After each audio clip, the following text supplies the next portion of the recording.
ஆண்டவரும் இரட்சகருமாகிய இயேசு கிறிஸ்துவின் நாமத்தினாலே இந்த புதிய ஆண்டிலே ஒவ்வொருவரையும் காட் கூசிஸ் மினிஸ்ட்ரி சார்பாக வாழ்த்துவதில் பெரும் மகிழ்ச்சி அடைகிறேன். தேவனாகிய கர்த்தர் அவருடைய வார்த்தையின்படியே இதுவரைக்கும் நடத்தியிருக்கிறார். கடந்த ஆண்டிலே நாம் கடந்து வந்த எல்லாவித துக்கங்களிலிருந்தும், எல்லா விதமான சூழ்நிலைகளிலிருந்தும், நெருக்கங்களிலிருந்தும், பிரச்சனைகளிலிருந்தும் தேவனாகிய கர்த்தர் உங்களை இந்த வருடத்திலே விடுதலையாக்கி உங்களையும் உங்கள் குடும்பங்களையும் தப்புவிக்க போகிறார். விசுவாசிக்கிற தேவ பிள்ளைகள் நிச்சயமாக காணப்போகிறீர்கள். தேவனாகிய கர்த்தர் ஒருபோதும் மறக்கிறவர் அல்ல, கைவிடுகிறவரும் அல்ல. இதுவரைக்கும் நடத்தின தேவன் இனியும் உங்களையும் உங்கள் குடும்பங்களையும் நடத்துவார். கடந்த ஆண்டிலே நம்முடைய சூழ்நிலைகள் வித்தியாசமாக இருந்திருக்கலாம். அது நிமித்தம் மிகுந்த பாரத்தோடும் நெருக்கப்பட்டும் இருந்திருக்கலாம். இந்த ஆண்டிலே தேவனாகிய கர்த்தர் சகலவற்றையும் நன்மையாக மாற்றுவார். விசுவாசத்தோடு புதிய ஆண்டிலே பிரவேசிப்போம். தேவனாகிய கர்த்தர் உங்களையும் உங்கள் குடும்பங்களையும் ஆசீர்வதிப்பாராக. ஆமென்.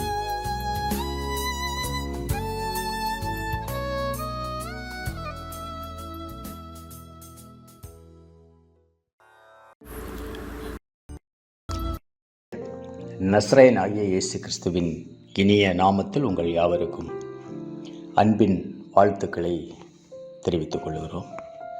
இந்த நாளிலும் கூட நாம் தியானத்திற்காக எடுத்துக்கொண்ட ஒரு வேத பகுதி மத்தேயு எழுதின சுவிசேஷ புஸ்தகம் 5வது அதிகாரம், அதன் 44 மற்றும் 45வது வசனங்களை வாசித்து கர்த்தர் நம்மோடு இடைவிடுகிற வசனங்களை தியானிப்போம். நான் உங்களுக்கு சொல்லுகிறேன், உங்கள் சத்துருக்களை சிநேகியுங்கள், உங்களை சபிக்கிறவர்களை ஆசீர்வதியுங்கள், உங்களை பகைக்கிறவர்களுக்கு நன்மை செய்யுங்கள், உங்களை நிந்திக்கிறவர்களுக்காகவும் உங்களை துன்பப்படுத்துகிறவர்களுக்காகவும் ஜெபம் பண்ணுங்கள். இப்படி செய்வதனால் நீங்கள் பரலோகத்தில் இருக்கிற உங்கள் பிதாவுக்கு புத்திரராயிருப்பீர்கள். அவர் தீயோர் மேலும் நல்லோர் மேலும் தமது சூரியனை உதிக்க பண்ணி நீதி உள்ளவர்கள் மேலும் அநீதி உள்ளவர்கள் மேலும் மழையை பெய்ய பண்ணுகிறார் என்று எழுதப்பட்டிருக்கிறது. இந்த நாளிலும் நாம் தியானிக்கிற இந்த வேத பகுதியிலிருந்து ஒரு சிறிய தலைப்பை கொடுக்க விரும்புகிறேன். நீங்கள் பரலோக பிதாவின் புத்திரரா என்கிற கேள்வியோடு இந்த செய்தி தொடங்குகிறது. நீங்கள் பரலோக பிதாவின் பிள்ளைகளா என்கிற கேள்வியோடு இந்த செய்தி தொடங்குகிறது. 45வது வசனத்திலே சொல்லப்பட்டிருக்கிறது, இப்படி செய்வதனால் நீங்கள் பரலோகத்தில் இருக்கிற உங்கள் பிதாவுக்கு புத்திரராய் இருப்பீர்கள் என்று சொல்லப்பட்டிருக்கிறது. எதை குறித்து என்று பார்க்கும்போது இந்த மத்தேயு எழுதின சுவிசேஷ புஸ்தகத்தில் 5வது அதிகாரத்தில் அநேக காரியங்கள் சொல்லப்பட்டிருக்கிறது. எல்லாவற்றையும் கடைபிடிக்க வேண்டியதுதான். ஆனாலும் இந்த நாள் இந்த சுருங்கின நேரத்திலே நாம் தியானிக்கிற ஒரு காரியம், சத்துருக்களை சிநேகிக்க வேண்டும், சபிக்கிறவர்களை ஆசீர்வதிக்க வேண்டும், பகைக்கிறவர்களுக்கு நன்மை செய்ய வேண்டும், நிந்திக்கிறவர்களுக்காகவும் துன்பப்படுத்துவர்களுக்காகவும் ஜெபம் பண்ண வேண்டும் என்று 4 காரியங்களை இந்த இடத்திலே சொல்லப்பட்டிருக்கிறதை பார்க்கிறோம். இப்படி ஒருவர் செய்யும் போதுதான் அவர் பரலோகத்தில் இருக்கிற நம்முடைய பிதாவின் பிள்ளைகளாய் இருக்க முடியும் என்று வேதவசனம் திட்டமும் தெளிவுமாக சொல்லுகிறது.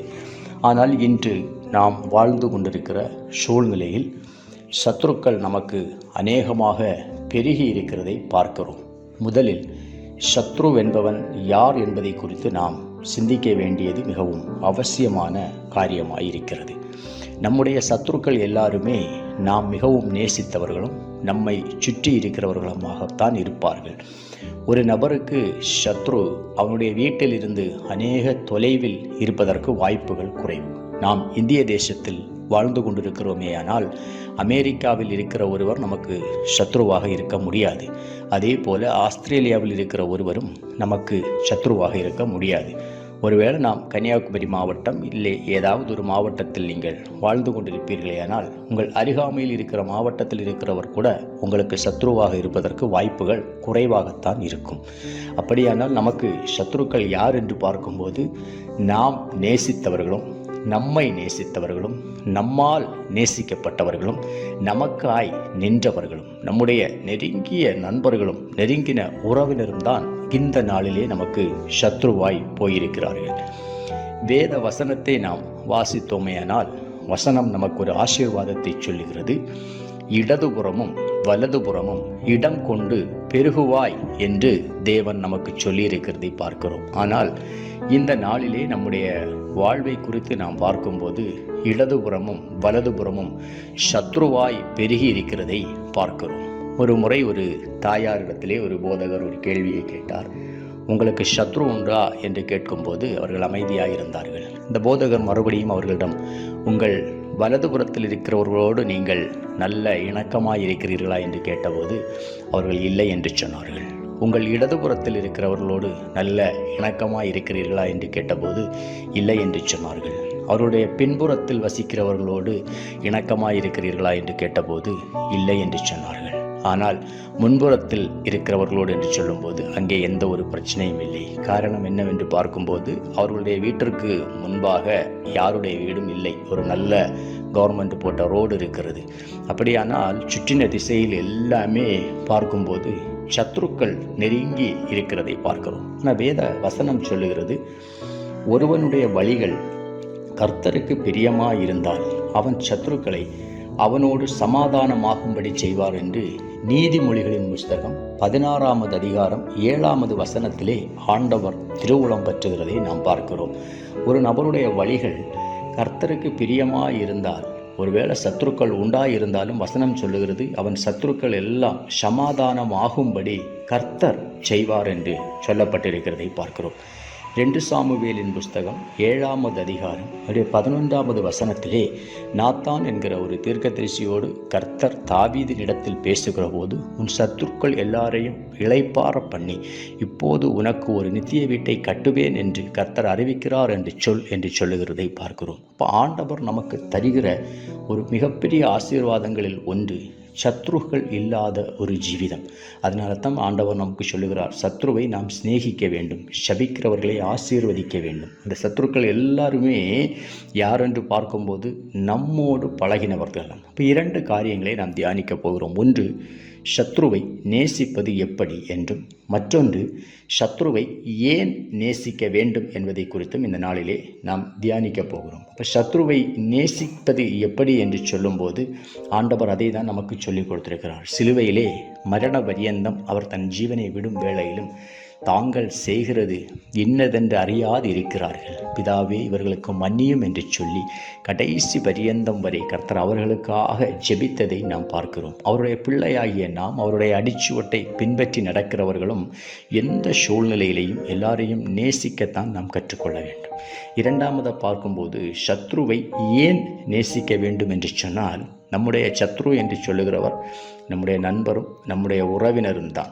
பாருங்கள், ஒரு காலத்தில் நெருங்கின நண்பனும் நெருங்கின உறவுமாயிருந்தவர்கள் இன்று நொறுங்கி போன உறவாய் மாறிப்போய்விட்டார்கள். ஏதோ ஒரு சூழ்நிலையில் நமக்காக நின்றவர்கள் நம்ம அவர்களுக்காக நின்றிருப்போம்.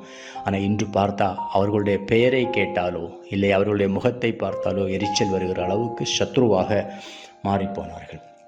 வேத புஸ்தகத்திலே பார்த்தோம் என்றால் யோபு என்கிற தேவ மனிதனுக்கு 4 நண்பர்கள் இருந்ததாக வேத புஸ்தகத்திலே பதிவு செய்யப்பட்டிருக்கிறது. அதில் ஒருவர் எலிப்பாஸ் என்று சொல்லுகிற ஒருவர், அடுத்து சோப்பார் என்கிற ஒருவர், எலிகு என்கிறவர், பில்தாக் என்று சொல்லுகிற 4 நண்பர்கள் யோபுவோடு இருந்தார்கள். யோபுவுக்கு ஒரு நெருக்கமான சூழ்நிலை வந்தபோது 4 பேரும் 4 இடத்திலிருந்து புறப்பட்டு வந்து யோபுவை பார்க்கும்படி வந்தார்கள். 7 நாளளவும் பேசாமல் தரையில் உட்கார்ந்து யோபுவோடு துக்கம் அனுசரித்துக் கொண்டிருந்தார்கள். அதற்கு பிற்பாடாக யோபு பேசத் தொடங்கின போது யோபுவுக்கு அவர்கள் மறு உத்தரம் கொடுத்தார்கள். இவர்கள் 4 பேரையும் குறித்து வேத வல்லுநர்கள் சொல்லுகிறார்கள். எலிப்பாஸ் என்கிறவன் தனக்கு சாதகமாக பேசுகிறவன், சோப்பார் என்கிறவன் வேதத்தை எடுத்து பேசுகிறவன், எலிகு என்கிறவன் சிந்தியாமல் பேசுகிறவன், பில்தாக் என்று சொல்லுகிறவர் ஆறுதலாய் பேசுகிறவர். இந்த பில்தாக் தான் யோபுவிடத்திலே சொல்லும்போது, உம்முடைய துவக்கம் அற்பமாய் இருந்தாலும் முடிவு சம்பூரணமாய் இருக்கும் என்று சொல்லுகிறதை பார்க்கிறோம். நல்ல கவனியருங்கள்.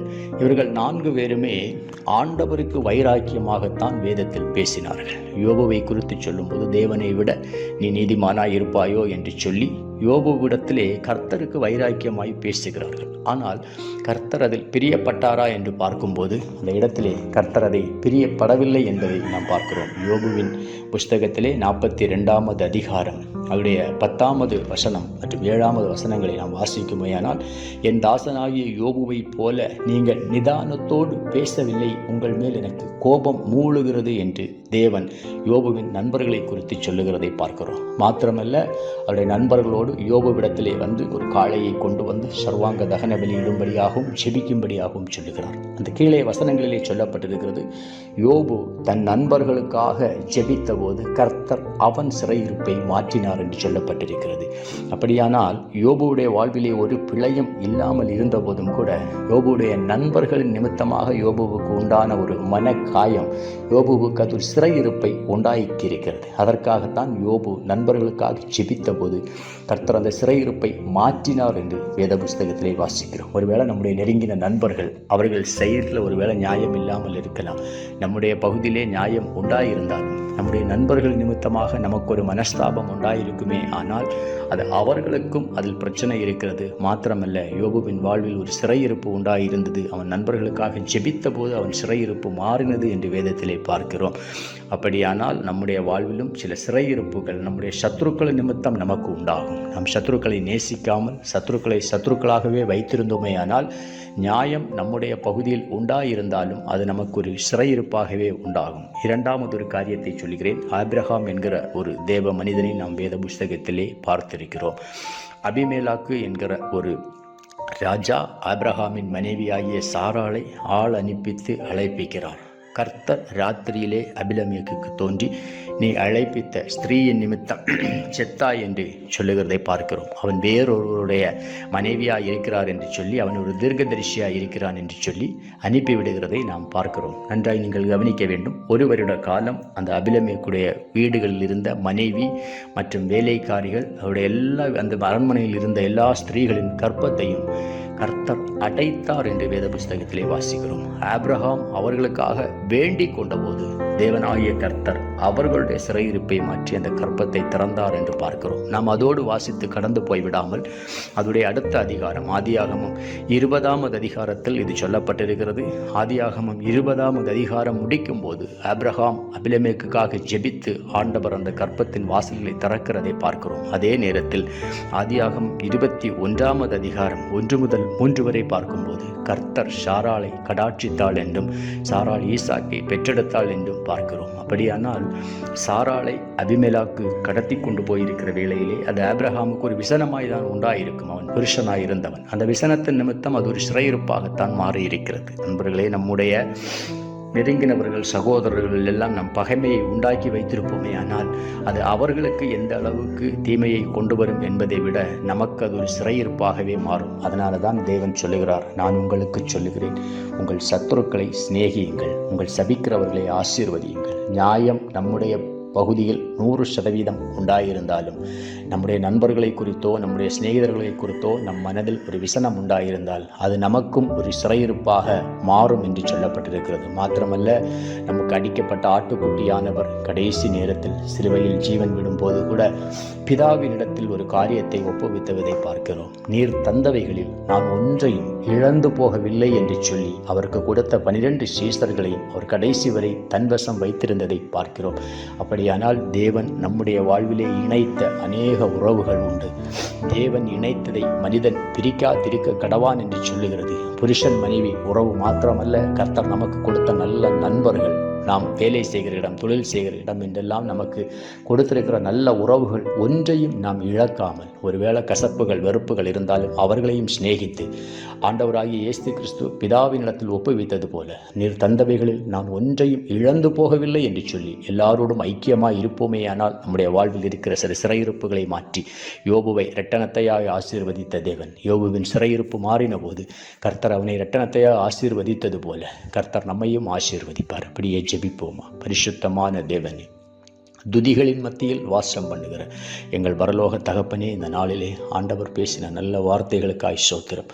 சத்ருவை நேசிப்பது சாதாரண காரியம் அல்ல. ஆனாலும் தேவன் அதை எங்களுக்கு கட்டளையாய் கொடுத்திருக்கிறபடினால் எங்களோடு ஒரு காலத்திலே நெருங்கி பழகினவர்கள், நெருங்கின உறவினர்கள் இன்று நொறுங்கி போன உறவாய் இருக்கிறதப்பா. எல்லாவற்றையும் கர்த்தர் அந்த நாளில் இணைக்கும்படியாய் ஜெபிக்கிறோம் ஆண்டவரே. மகிமையான தேவகரம் ஒவ்வொரு பிள்ளைகளோடும் இடைபடுவதாக. ஒருவனுடைய வழிகள் கர்த்தருக்கு பிரியமாய் இருந்தால் அவனுடைய சத்துருக்களை அவனோடு சமாதானமாகும்படி செய்வார் என்று சொன்ன தேவ வசனத்தின்படி சத்துருக்கள் இல்லாத ஒரு சூழ்நிலையில் கர்த்தர் ஒவ்வொருவரையும் நடத்தும்படியாய் ஜெபிக்கிறோம் கர்த்தாவே. மகிமையான தேவகரம் கூட இருந்து பெரிய காரியங்களை செய்யட்டும். தாழ்த்தியும் கரங்களில் ஒப்புக் கொடுக்கிறோம். இயேசு கிறிஸ்துவின் மூலம் எங்கள் ஜெபம் கேளும் பிதாவே. ஆமேன், ஆமேன், ஆமேன், ஆமேன்.